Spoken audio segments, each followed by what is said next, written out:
Think of a modern-day interpretation of a classic motorcycle and you'll probably have visions of the latest Triumph Bonneville, or maybe a Ducati Scrambler or BMW Arninette. But after spending some time with Kawasaki's latest Z900RS, we might have just found one of the purest and most underrated retros you can buy today. Kawasaki launched the RS in 2018.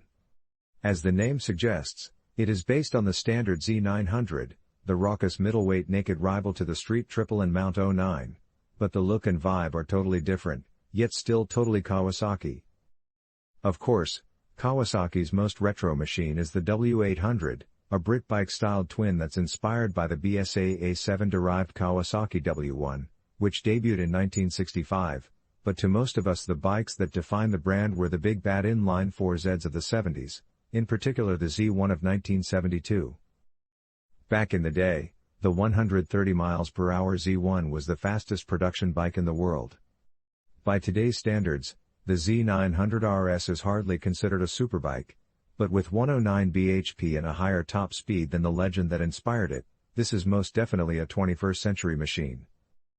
Even so, a glance at the spec sheet suggests there's nothing much to get excited about by today's standards.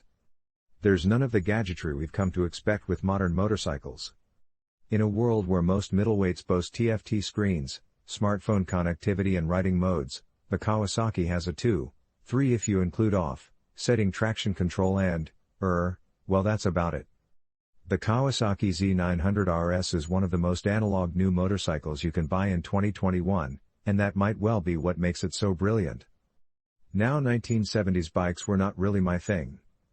The universal Japanese motorcycles of the time all looked and sounded much the same, and even if the 1000cc4s were the fastest bikes around, it was hard to distinguish them from the more mundane 400s and 500s. I grew up in the 80s and started riding in the early 90s, a much more interesting time in the development of the modern motorcycle. My dad's friend had a big Kawasaki GPZ 1100, but the UJM dinosaurs never really had much appeal to me when you could be riding an RGV 250 or KR1S.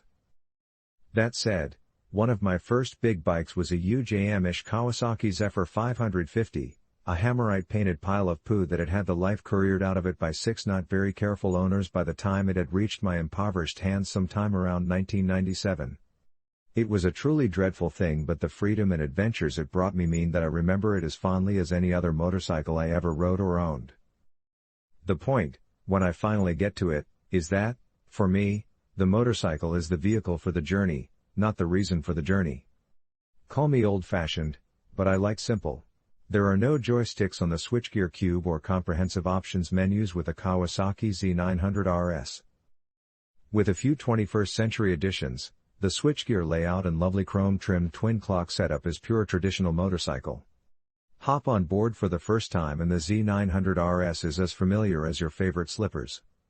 It's the first test bike I've ridden in years that hasn't had me flicking through the owner's manual, trying to work out how to carry out a simple task. Kawasaki's engineers have clearly taken the less is more approach with their modern classic, but that in itself is no easy task.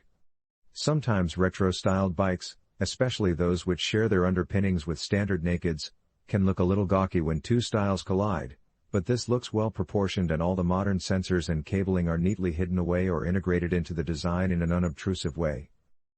My only real gripe is with the radiator, which looks fine from the side on, but which lets the illusion down from in the saddle. The rad is clearly shared with other models in the Kawasaki range, leaving some redundant brackets on show, not to mention an ugly filler cap with a great big warning sticker on it. It's shrouded by finishing panels on the standard, non-retro, Z900, but it irritated me mildly when I glanced down from the seat of the RS. It's nothing that a Dremel and a Rattle couldn't solve though. It's also a mark of how much I love this bike that it's the only negative thing I could find to put in my notes. Radiator aside, the look is spot on. From front to back there are homages to the past. The duckbill rear tailpiece is pure Z1, as are the rather lovely instrument binnacles. Everything else is modern but subtle, and, radiator aside, it all feels like it's meant to be there, rather than the first component to be dragged out of the parts bin. The only real change to the Z900RS for 2021 are the colors, and boy what colors they are. 3 options are available. You can specify metal flake black, or a black and gray combo, but the candy tone green of our test bike is a total showstopper. Candy tone green and yellow was one of two options on the 1974 Z1A,